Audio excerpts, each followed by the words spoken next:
لے لیا. انہوں نے کہا اچھا آپ اور بات بھی اس نے کی تھی کیا آپ میرے منہ سے آپ کو بو بھی آتی ہے؟ اس نے کہا نہیں مجھے تو کوئی بو نہیں آتی ہے. میں کپڑا کیوں رکھا ہوا تھا؟ بادشاہ سلامت میں نے اس دن اس وزیر نے مجھے گھر بلایا تھا اور یہ پیاز لہسن وغیرہ کھلا دیا تھا تو میں نے اپنے منہ پر کپڑا رکھا تھا میری بدبو کی وجہ سے آپ کو اذیت نہ پہنچے. تو بادشاہ سمجھ گیا. بادشاہ نے کہا ہاں جو آپ کہتے ہیں نا کہ اپنی برائی میں آپ ہی مر جائے گا وہ برائی کرنے والا مر گیا ہے. تو حسد کرنے والا جو ہے وہ اپنے حسد کے اندر ہی مر جاتا ہے. رش کرنا جائز ہے، رش کریں. کسی کے پاس نعمت دیکھیں حسد نہ کریں، کسی کے پاس جاہ و جلال دیکھیں حسد نہ کریں. حضور علیہ السلام نے فرمایا کہ دو آدمیوں پر خوب رش کرو، دو آدمیوں پر، ایک عالم دین پر رش کرو، ایک دولت مند سخی پر رش کرو. دولت ہو اور سخی بھی ہو، ایک صرف سخی ہو کچھ نہ ہو تو پھر بھی کوئی فائدہ نہیں. دولت مند ہو سخی اس پر بھی رش کرو اور عالم دین پر بھی رش کرو جو قرآن مجید کا عالم ہے. حضور علیہ السلام کے سارے غلام صحابہ کرام یہاں تک کہ ہم جس کی زندگی کو اٹھائیں ہمیں ان کی زندگیوں میں رشک نظر آتا ہے، ان میں حسد نظر نہیں آتا.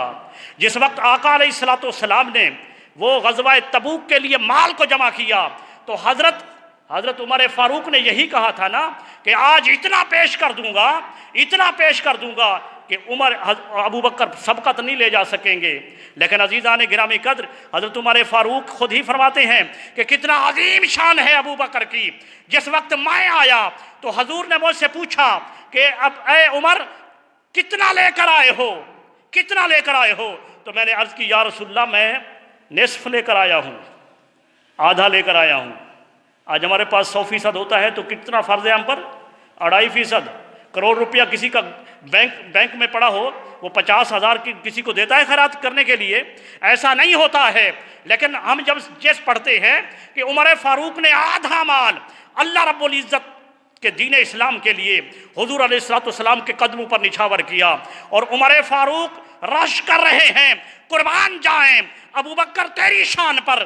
جس وقت ابو بکر صدیق آئے تو حضور نے سوال ایسا نہیں کیا کہ تم کتنا لے آئے ہو، تم کتنا لے آئے ہو. شاید حضور ایسا سوال کرتے کہ کتنا لے آئے تو وہ کہتے کہ میں 100% لے کر آیا ہوں، 100%.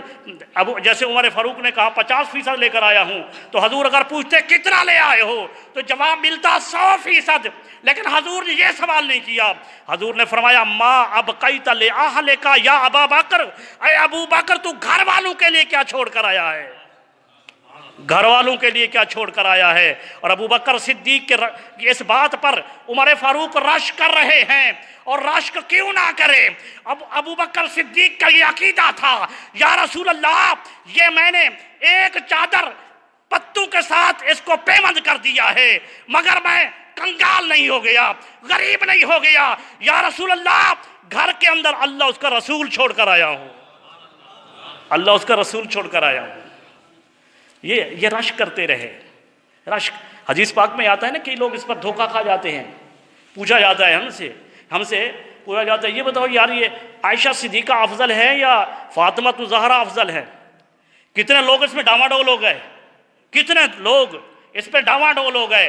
لیکن حدیث پاک میں اگر پڑھیں تو سیاستہ کی صحیح روایت ہے کہ ایک دوسرے پر رقص کرتے تھے. اگر کسی نے عائشہ سے پوچھا عائشہ صدیقہ ہماری ماں کہ یہ بتائیں کہ حضور کو سب سے پیارا کون تھا، حضور کو سب سے پیارا کون تھا، تو پتہ ہے کہ ہماری ماں نے کیا جواب دیا؟ فرمایا یہ کوئی پوچھنے والی بات ہے؟ حضور علیہ السلام کو سب سے پیارا ان کی بیٹی فاطمہ الزہرا تھی، فاطمہ الزہرا تھی. انہوں نے کہا نہیں عورتوں کے بارے سوال نہیں کیا، میں پوچھنا چاہتا ہوں کہ مردوں کے. فرمایا یہ بھی کوئی پوچھنے والی بات نہیں ہے. حضور علیہ السلام کو فاطمہ کے بعد ان کا شوہر علی پیارا تھا. اور اسی حدیث کی کتاب کے اندر ہے جس وقت حضرت علی سے پوچھا گیا کہ حضور علیہ السلام کو سب سے زیادہ عزیز کون تھا تو پتہ ہے علی علیہ السلام نے علی رضی اللہ تعالیٰ عنہ کیا جواب دیا؟ فرمایا سنو حضور علیہ السلام کو سب سے زیادہ کائنات کے اندر ان کی بیوی عائشہ صدیقہ عزیز تھی، عائشہ صدیقہ عزیز تھی. فرمایا نہیں میں نے پوچھا ہے کہ مردوں میں سے کون. فرمایا یہ بھی کوئی بڑا مشکل سوال نہیں ہے، اس کا باپ ابو بکر زیادہ عزیز تھا. یہ ہے رشک۔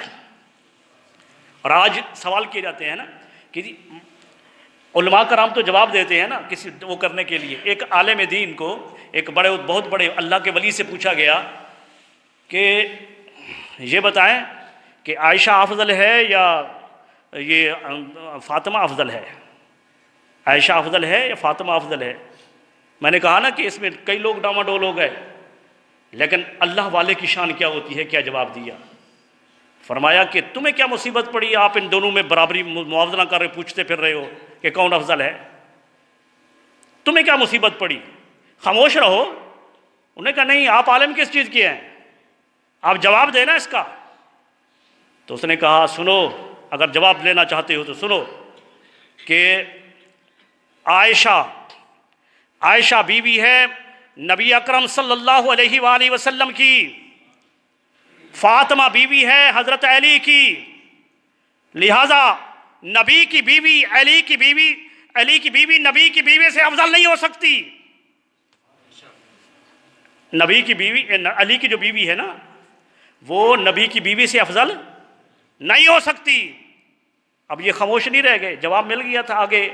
فرمایا سنو، عائشہ بیٹی ہے ابو بکر کی اور فاطمہ بیٹی ہے نبی اکرم کی، ابو بکر کی بیٹی نبی کی بیٹی سے افضل نہیں ہو سکتی۔